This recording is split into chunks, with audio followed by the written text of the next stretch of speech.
Ah, ça va. Ok. Merci. Si tu veux poser des questions, tu en bas. Dis quelque chose d'abord. Madra. Il a été enlevé. Voilà, il a été aperçu pour la dernière fois en zone 4 au Cap Sud. C'est là-bas, son véhicule a été garé et ils ont pris ça après pour aller garer à l'aéroport. Comme quoi peut-être il avait pris un avion, c'était pour brouiller les traces. Et après, les gars voulaient le faire quitter dans la zone même pour aller l'exécuter.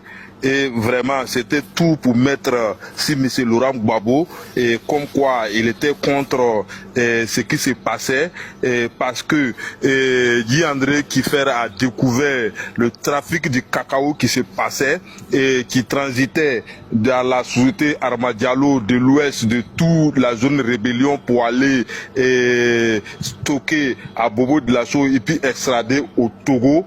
Donc ils voulaient dévaler et tout ça là. Donc voilà pourquoi ils ont infiltré des gens qui l'ont soulevé avec son ordinateur, avec son portable et vraiment qui l'ont fait effacer toute trace pour ne pas que le secret soit révélé.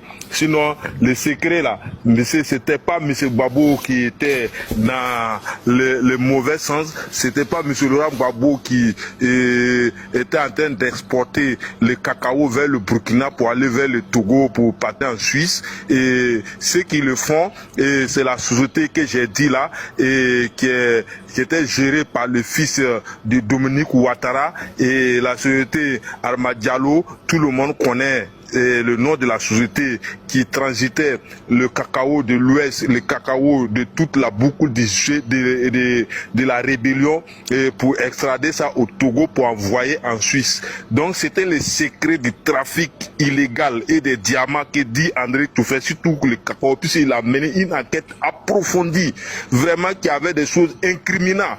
Donc il fallait tout faire pour l'éliminer, pour mettre tout ça là sur le compte de M. Laurent Gbagbo. Sinon M. Laurent Gbagbo n'est pas affaire à ce trafic de cacao à son temps.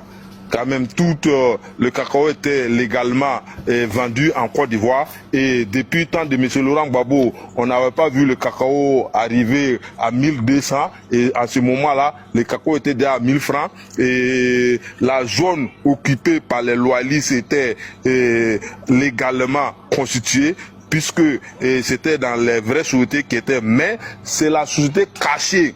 C'est ce qui était caché derrière ce trafic de cacao là, que Guy André Kiffer avait fait une enquête approfondie même, pour être prêt pour révéler toutes ces personnes qui le faisaient là, qui a fait qu'ils ont extradé les gens pour l'enlever et l'éliminer, pour effacer toutes les traces jusqu'à aujourd'hui. Et on veut mettre ça sur le compte de M. Laurent Gbagbo.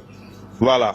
J'ai répondu à ces questions-là, mais à chaque fois que ça revient, et à chaque fois, il y a toujours le plaisir parce que Guy André Kiffer même, c'est une personne que j'ai vue personnellement avec mon complice qui était Jules Lambert, un Français qui était en zone 4 là-bas, qui a été abattu aussi. Lui aussi, ils l'ont flingué par sa tête.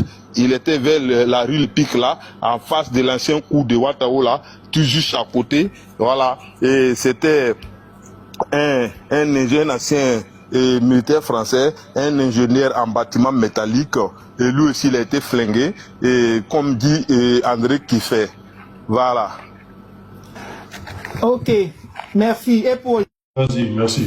C'est ce que je disais là, que André Kiffer, il y a un policier qui a porté atteinte à sa vie, qu'il a tiré à bout portante, mais quand il remonte, tous c'est des chaînes qui ont été montées depuis le côté rébellion, de telle sorte que aux yeux de la communauté internationale, qu'on puisse discréditer M. Laurent Gbagbo.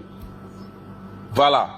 Et c'était de faire tout, des sales coups, des choses qui va dire que voilà ce que M. Laurent, pour le faire discréditer aux yeux de tous, que ouais, il est mauvais, il faut le combattre. Donc la rébellion a sa raison d'être. Ok, pourtant là, une rébellion n'est pas avec sa raison d'être.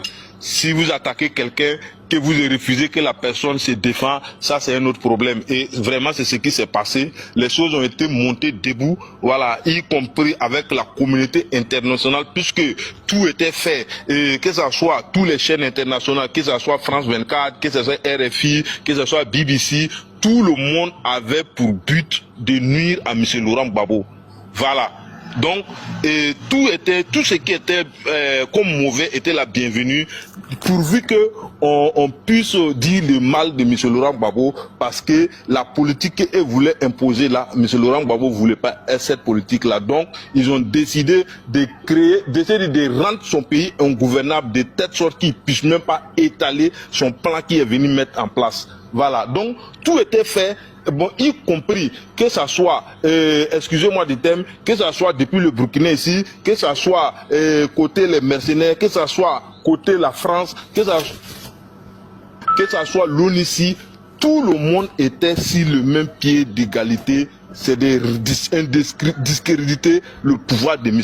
Laurent Gbagbo parce que on n'aimait pas sa politique, parce que il voulait une souveraineté directe pour la Côte d'Ivoire, y compris pour la sous-région. Et j'ai bien dit que aujourd'hui là, ce que l'AIS est en train de faire là, M. Laurent Gbagbo était venu pour faire, mais seulement il était incompris et il était seul aujourd'hui. Sinon, le combat que l'AIS est en train de faire là, c'est le même combat que M. Laurent Gbagbo était venu mettre en place.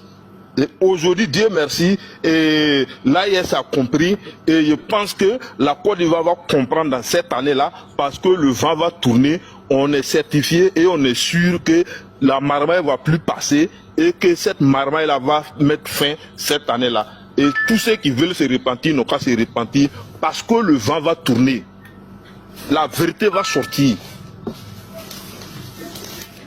Voilà. Donc, vous comprenez-moi du thème, parce que tout était fait, des montages, des chaînes de tueries, des chaînes de gorgées, des montages de tous les gens, des journalistes, des spécialistes de crimes. Tout était venu en Côte d'Ivoire, rien que pour discréditer M. Laurent Gbagbo. C'est tout.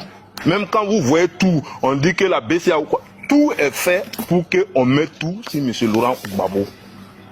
Et Dieu saura faire les choses malgré tous ces preuves qu'ils ont réunies, tous les trucs qu'ils ont réunis en face même de la justice de la terre ici, et a trouvé qu'il y a rien eu au fait, mais ce n'est que des montages. Voilà. Et cette montage là, je sais bien que cette fois-ci à la CPI là, on va se regarder en face et puis on va se parler. Merci. Et la gens qui étaient infiltrés, à la dernière minute, ils ont parlé.